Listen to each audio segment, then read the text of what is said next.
Translanguaging advantages.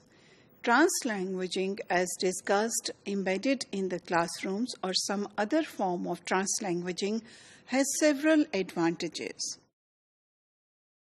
There are four main advantages that we would like to discuss in this module out of the several others that you might think of and which have been discussed in wider literature.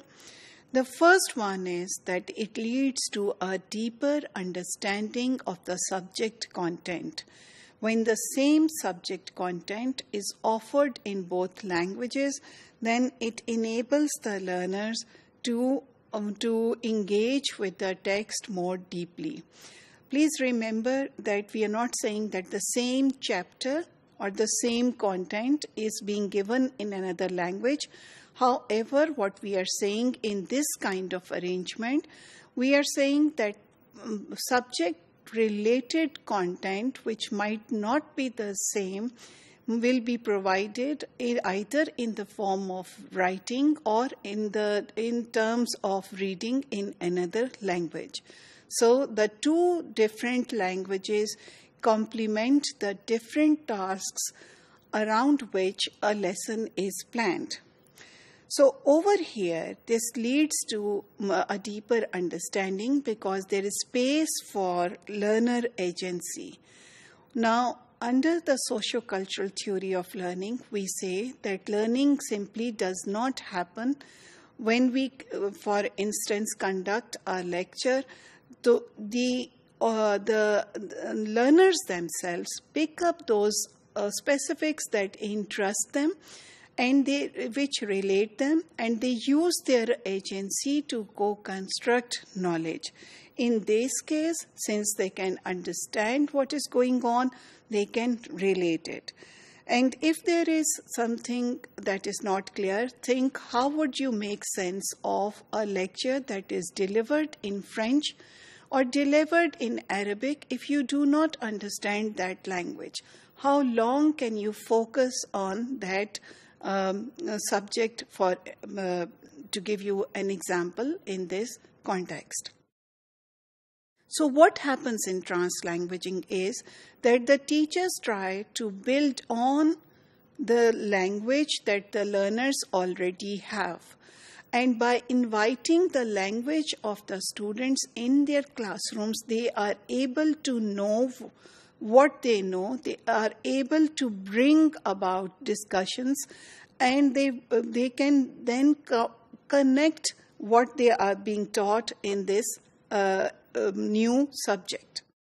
The second benefit is that it leads to the development of competence in the weaker language.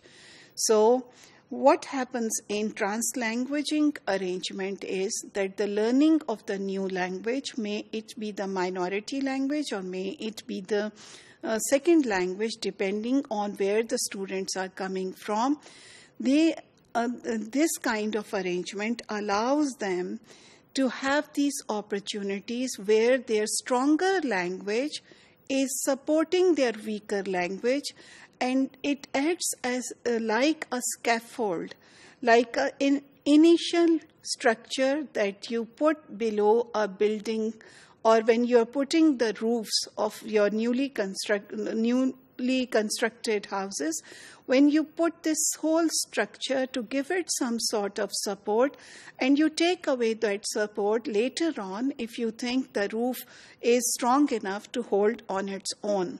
So over here also, the stronger language supports the structure of the weaker language and allows the learner to learn those languages. So when the learners actually transition into the second language, they do it more confidently and they do it without much anxiety because they know they can always fall back on their language that they know well.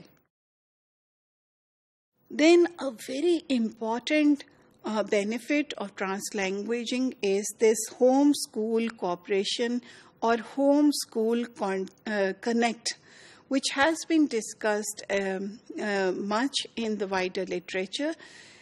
Even in terms of education, itself, it is important for the learners that what they learn at school, they are able to apply that in their home context, in their communal context, so that they can actually practically use that language. Now, what happens when we use translanguaging is that we maximize the support systems that the school gives to the home environments, both in terms of conserving their languages or maintaining their cultures, and two, by bringing in the new knowledge that they are gaining in schools and being able to apply them in their home context or in their communal context. And this is simply because there is now, with translanguaging, an increasing relevance of what they are doing in school to what happens in their communities. And this is the main aim of education also.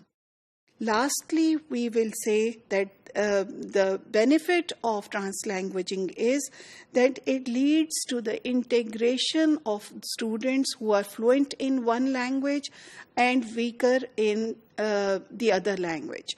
Because in the same group, there might be a group B that is more fluent in the weaker language of group A and might be weaker in the other group's stronger language. So together, when they work with less power hierarchy, they are able to relate to each other.